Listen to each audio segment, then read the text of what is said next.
Good morning, everyone. Well, it's not exactly morning for you, but that's all right. It's morning somewhere. So, we're going to talk about a few different things. If you missed the first week, be sure to sit and talk with some of your uh, compatriots and learn a little bit about what we did last week. There's a lot of really important skills that we started working on, especially in regards to drawings and understanding some of the fundamental relationships between different points. No, we're not talking about the kind of relationships about who got the last rose or whatever that thing is. So, what we are focusing on is a number of key skill sets. Today, especially, we're going to learn a lot of new, fun, and interesting techniques. First, I wanted to start out with the foundation here that something that Paul lays out for us about, therefore, be careful how you walk, not as unwise men, but as wise. Something that he's communicating here is this idea that especially when you are considering at GCU, we have a culture that's not all happy Christians, yay. There's a lot of things that need to be taken into account when we're working with others.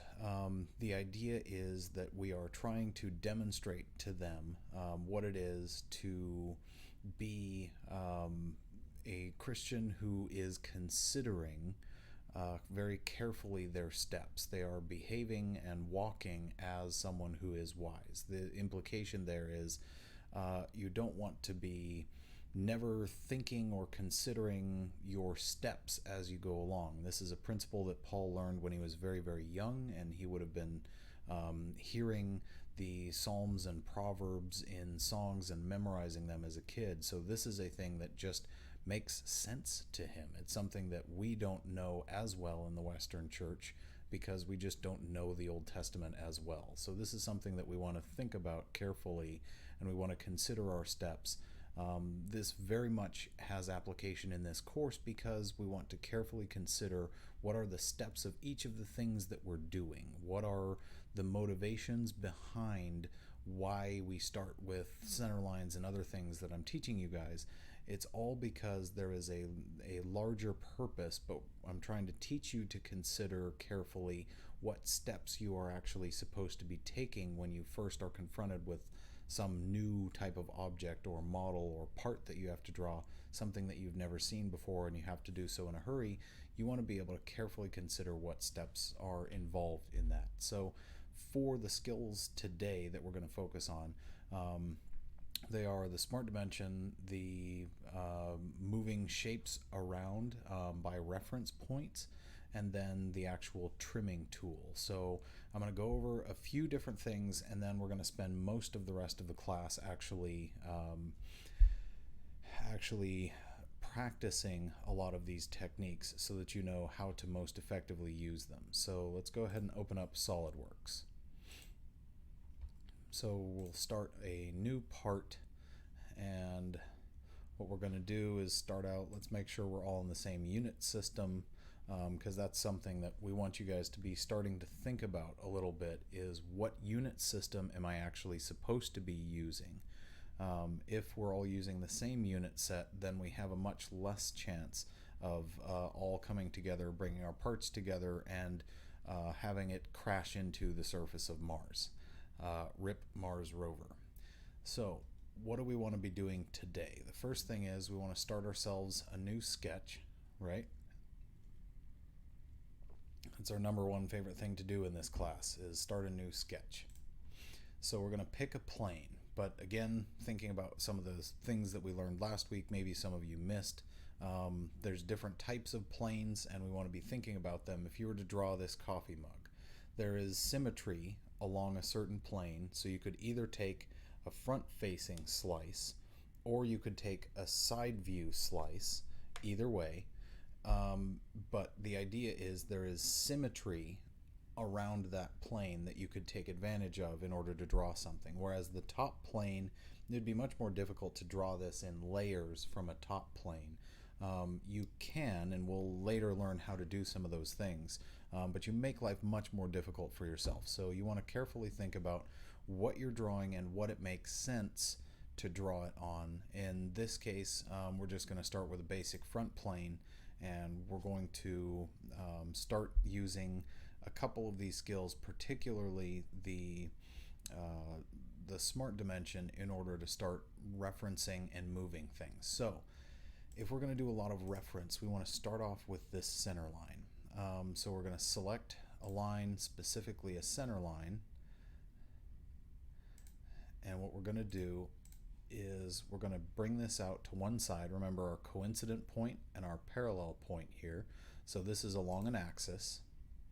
This is now coincident and parallel. So we now have a center line at the center that is horizontal. We're also going to do one that's vertical as a center line. And this is something that I'm going to have you guys do and just get in the habit of doing.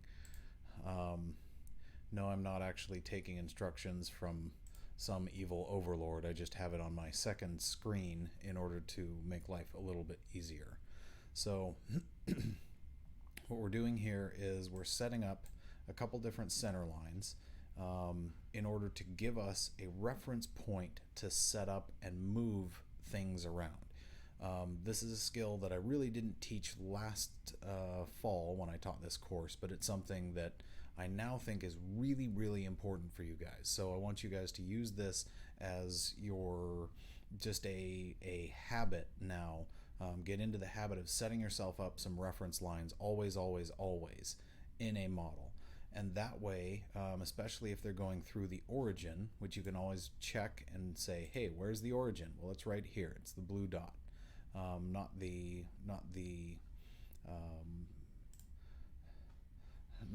blue lines, but the origin is what's marked here by our red arrows. So what we're trying to do, especially as we are looking, this is another handy tool, especially for those of you that didn't take me seriously and haven't gotten a mouse yet. We're looking at a front plane view. This is the view shortcut that allows you to see a bunch of the different views and angles of things, and you can see what your model looks like in 3D space a little bit more easily. But again, if you haven't gotten yourself a mouse, do yourself a favor and make that happen sooner rather than later.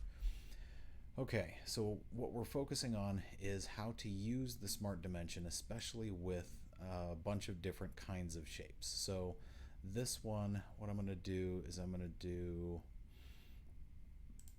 a few center point rectangles, but I'm going to just say we're going to draw them here in some random locations. Okay, so we have a bunch of rectangles, but they're not where we want them. We want to be stacking these like we're a 3-year-old and we're stacking blocks. Well, how do we actually make that happen? The reason I chose a center point rectangle for this is because we're going to start learning how to use the power of the smart dimension to move things around in reference to our center lines, because we carefully considered our steps and thought ahead of what we're going to be doing. So what we're going to do is set a couple different dimensions. So the first is we're going to select the smart dimension. We're going to say the distance between here, this center point of this rectangle, and here, depending on where we drag it, we're going to have different options, right? We can set a diagonal distance, we can set a vertical distance, or horizontal distance. So I'm going to start with a horizontal distance, and I'm going to say I want that to be 0 millimeters. And look, it moved our shape for us. That's because it's a smart dimension, not a dumb dimension. We wouldn't want to use a dumb dimension for that, because that would be silly. So we're going to use smart dimension again. We're going to say this point and this point, we want this distance as a vertical to be 0. And now our block is centered. So what we want to do now is start making some arrangements with some of the other ones, and we want to set this dimension between the lower block and the center line to be 0, and that will center our dimension. And now we want the distance between these two lines to also be 0.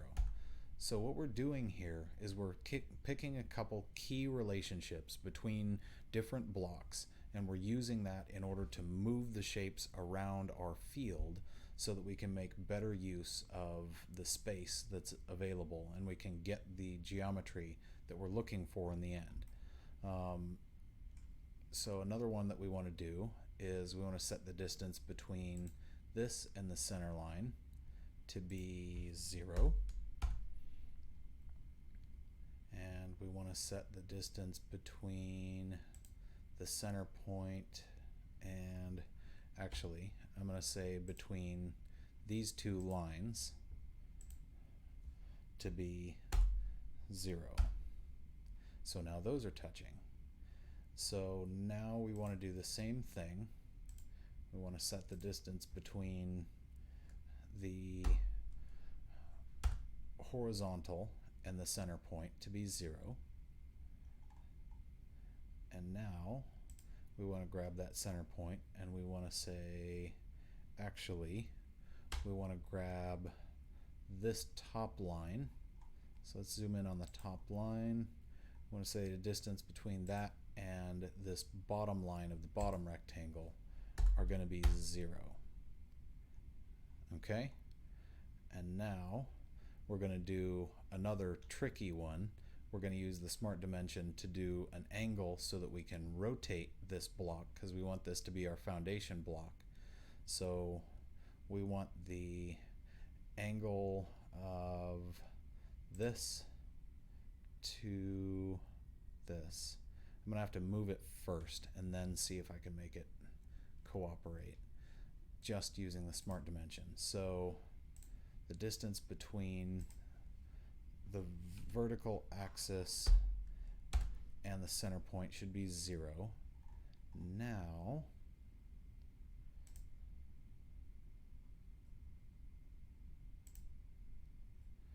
I can set it. There's a couple different commands under move entities where we can rotate them, and so this is actually probably a better way to do it. You can use the smart dimension to do this, but it's a little bit more tricky. So if we rotate these around the center, what we're going to see is if we rotate 90 degrees, what we get is we get a rotation, but that's just of these exterior lines. What we actually want is to include our reference lines as well. So if we include our reference lines,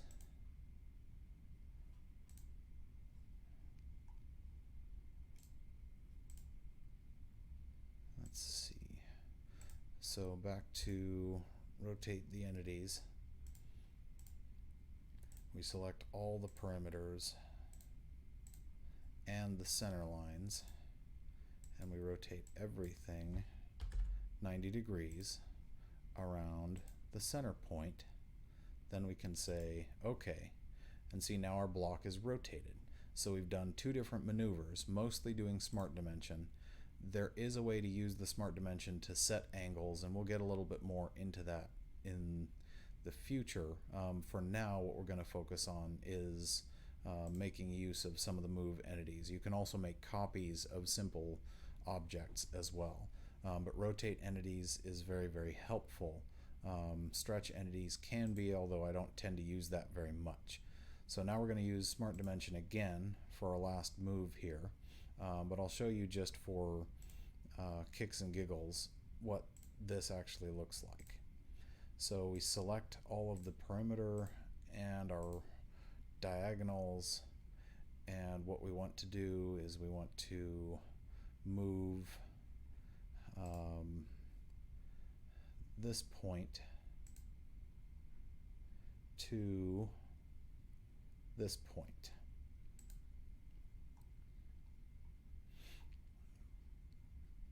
So there we're able to move everything, and so everything copied over except the center point there. So if you forgot the little center point, then you just say, hey, don't forget me, and you want to move to here.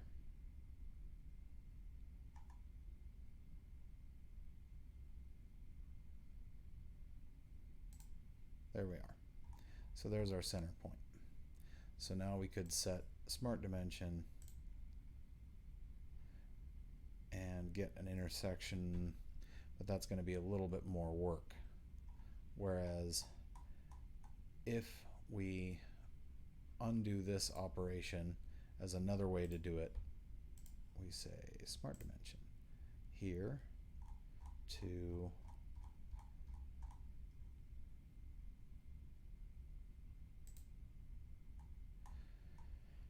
if there's no intersection, then our smart dimension won't allow a movement. So instead, this is another reason I don't use the move entities very much. It's going to be better to use the smart dimension to move between these two and say set this dimension to 0, and it'll copy everything over. So now we have all of our objects moved using a couple different techniques, and this allows us to create lots of different interesting geometries, and then later we're going to start including some other factors. So maybe what this is we wanted a specific arrangement of shapes because this is how it has to be in order for it to work. The trim entities tool is the next thing that we're going to use to take this stack of blocks and turn it into an object. And I guarantee you guys don't see this coming yet. So here it is. Our trim entities tool is what we're going to be using. And what we're going to be doing is selecting specific lines. So there's different options and different ways that we can do things. In this case, we could say something like trim away insides, but that's not going to necessarily help us. So the power trim is the best default to be using. So when we go to trim entities, what we're going to do is select individuals. Let's see.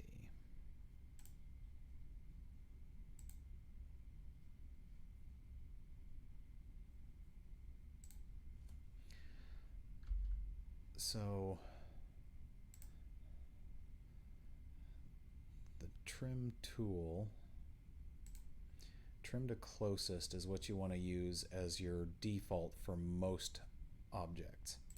So this one,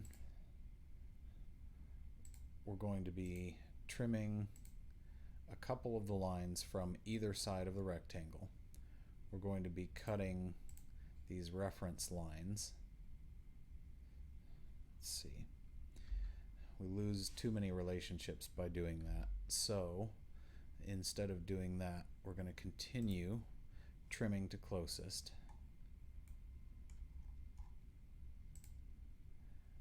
And we're going to select all of these regions in orange, not the whole thing, but the interior region.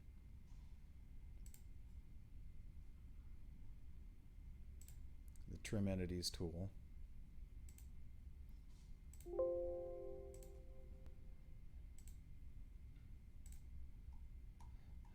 So now there's that. So now we've gotten rid of all of our overdefined elements, and we've taken what was a stack of blocks and now we've turned it into a shape. So the question is, what exactly is that shape now? Well, it's a good thing that you are interested to know. One of the things that I'm also going to do is take this basic shape and show you what this is, because I suspect most of you don't actually see it yet.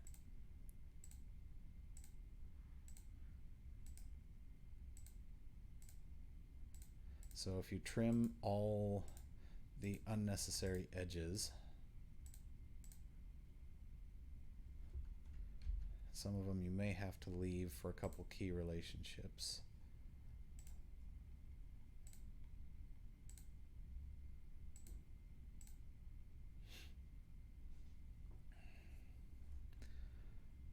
What you'll end up with is a shape that you can revolve.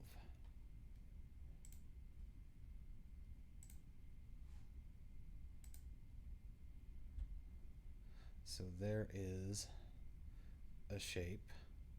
Now it's not real sure about all of the dimensions right now, which is why it's yellow, but I'm going to see if I can break physics and do a simple revolve anyway of this whole region. And you'll get two different things. So either I've just shown you how to make a wheel or a rim style, right? Now you guys are beginning to see the power of multiple different shapes coming together and having some of the key dimensions removed. Or I select, in this case, line 3, and now what do we have? Only Star Wars fans will know.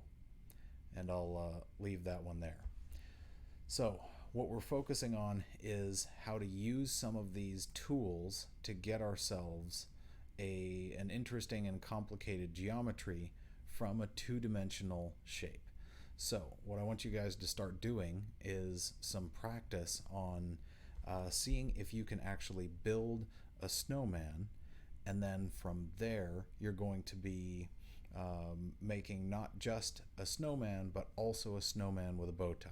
I'm just focused on the two-dimensional aspects right now, so you don't have to do the revolve shapes, but I want each of you guys to this will probably take about 15 or 20 minutes, but now that I think about it, actually I think the second snowman needs not only a bow tie but also a top hat.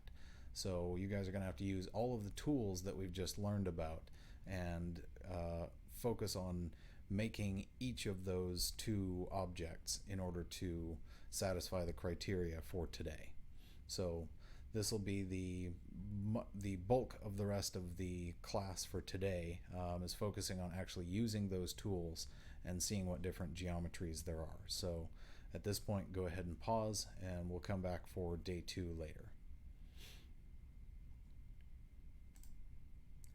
Did you pause it? Well, you should have.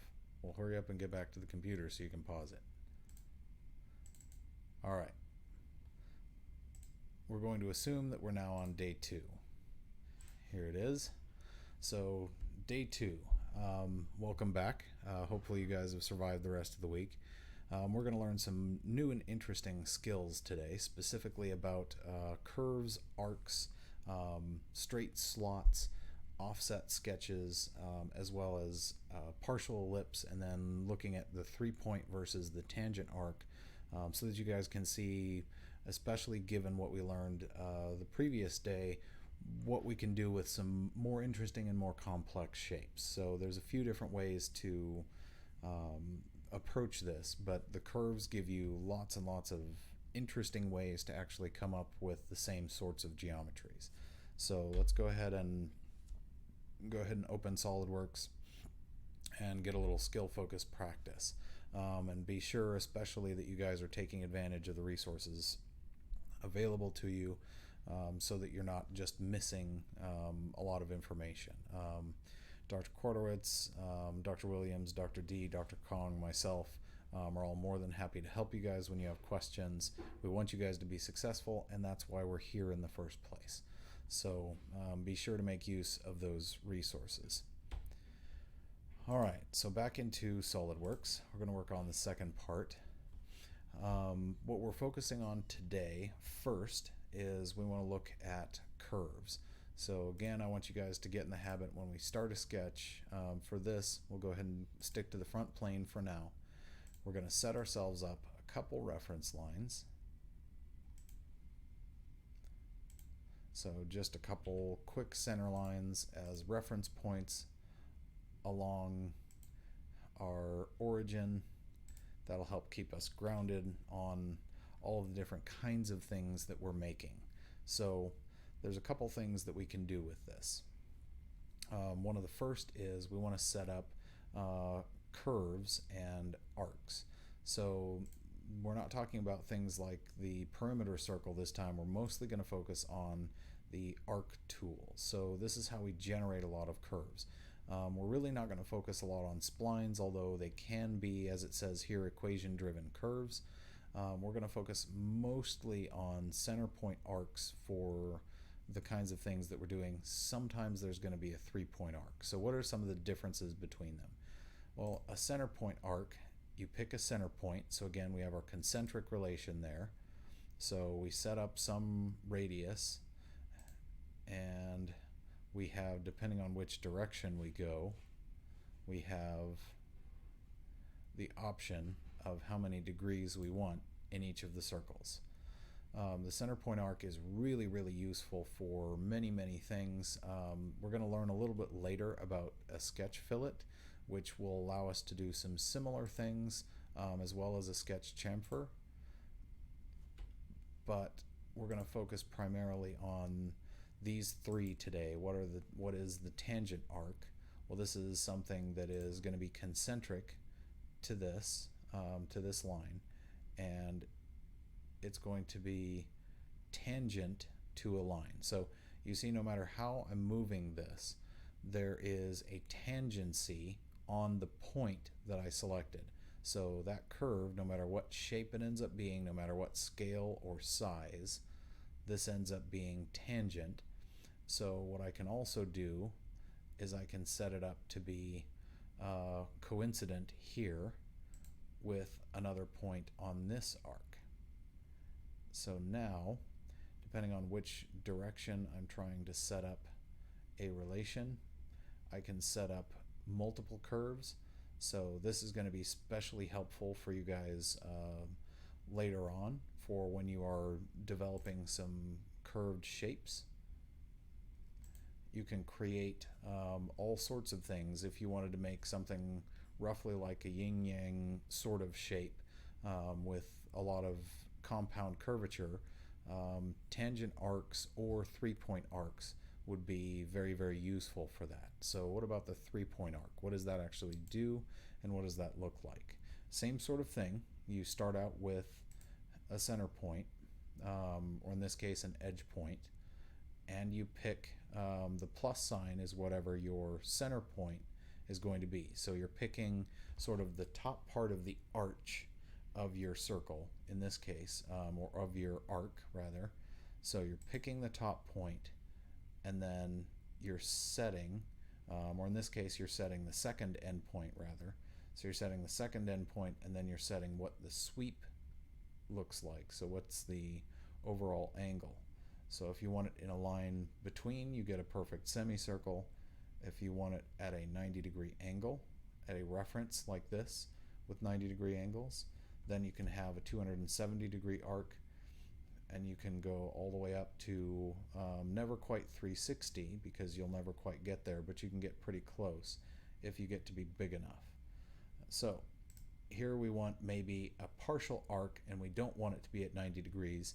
That's where a 3-point arc is going to be more useful, is if you want some unusual sort of angle in order to close open-ended geometry of something. So maybe this is part of your particular design for some kind of wild and crazy iPhone case, and it looks something like this, and you have some bizarre thing for the lenses or whatever that needs to look like. That's going to be much more useful as a 3-point arc rather than maybe a tangent arc. It's kind of case dependent, so you guys are going to have to get a little bit of practice today, but don't worry, you'll get plenty of practice. So once we get all these pieces together, then we can start making use of a lot of our more fun and interesting feature in terms of developing compound curves.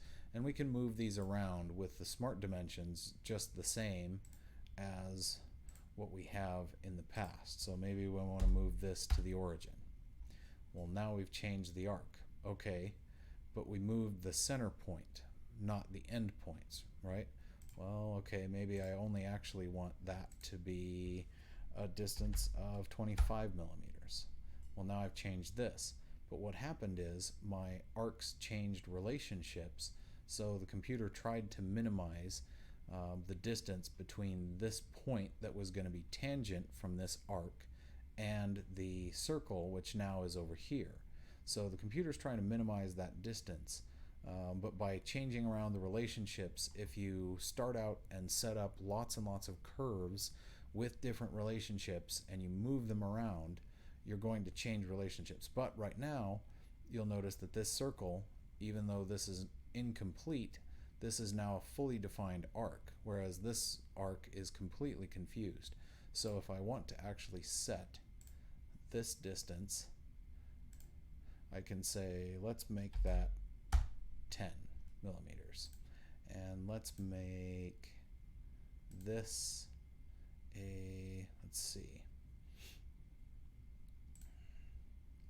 let's make that 25.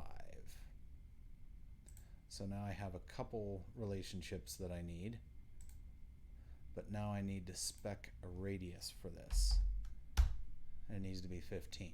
So now do you guys see that once I've given a couple of those center points and a couple of the edge points references based on what we have here as, again, our center lines, as soon as I've moved all those relationships, now I have all of the information I need to fully define a shape that doesn't really make any sort of sense necessarily unless you're hunting for shark teeth. But if you were trying to draw shark teeth, this is sort of how you would do that. So this is the idea that we use for a lot of the compound curvature for very, very complex shapes and models, but we do it using these very, very simple arc tools. So most of the time I find myself using the center point arc, but I also use the 3-point arc some of the time, but the center point arc is definitely the one that I use the most out of these groups. So at this point, go ahead and pause it here, walk around, do some troubleshooting with kids and make sure that they know how they're actually doing these arcs so that they can make the craziest, wildest shark teeth they've ever seen.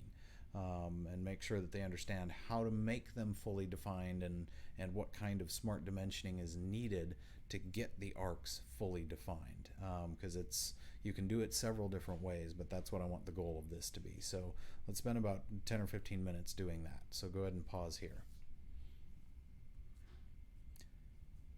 All right, I'll assume we paused and got a little bit of practice. So now that you guys know how to do some of these compound curves, there's a couple other things that are really, really useful for you. And so what I want you to do now is I want you to see if you can make a couple other points. Let's look at the ellipse and then the partial ellipse also. So an ellipse is a little bit different. So you start by setting one radius and then you set another radius. So by setting both of those, and you can adjust them afterwards, you can adjust them using smart dimensions and all of the other tools we already know, but you can use all of these in a lot of different applications. You can use partial ellipses, you can draw a line bisecting them and only keep half, right, using some of the tools you guys already know. So we could draw a line through, we could use our trim entities and only have half of an ellipse, right? So if you were drawing something resembling a mushroom cap or something of that sort, a section of an arc is easily drawn using that sort of a technique. So the ellipses are pretty interesting and helpful. There's also the partial ellipse. So you can start with, in this case, I think you start at one end and then you select the other end. No. So what they have you do is you start at a center point, actually. So they have you pick the center point first. Then they have you pick the arch. And then they have you pick the second radius. So then you can specify how far you want that curvature to go. So it's a little bit more work to define one of these, but it gives you a partial ellipse. So if you were doing some Jetsons themed dinner plate, then a 3-point ellipse or a partial ellipse is probably the shape that you want to start with. Rather than trying to make multiple curves and get them to line up and look right at the intersections, a 3-point ellipse might actually be more beneficial for that sort of a shape. And there's also parabola and conic sections as well. So there's a lot of different things that we can draw from those. The other one that I wanted to show you guys was this one. There's a couple different variations of the slot tool, the straight slot and the arc slots. So there's a few different types. There's a center point, there's an end point. So let's do an end point first. So if we do an end point, you'll notice that it's using a center line as its own reference. So this has made a slot. We could make a slot inside of that using our center line version. You can also make them off angle if you want. So if you wanted, you could do them at 90 degrees and have slots of all different sorts of shapes and geometries. There's also options for a 3-point arc version where you're setting what your dimensions are.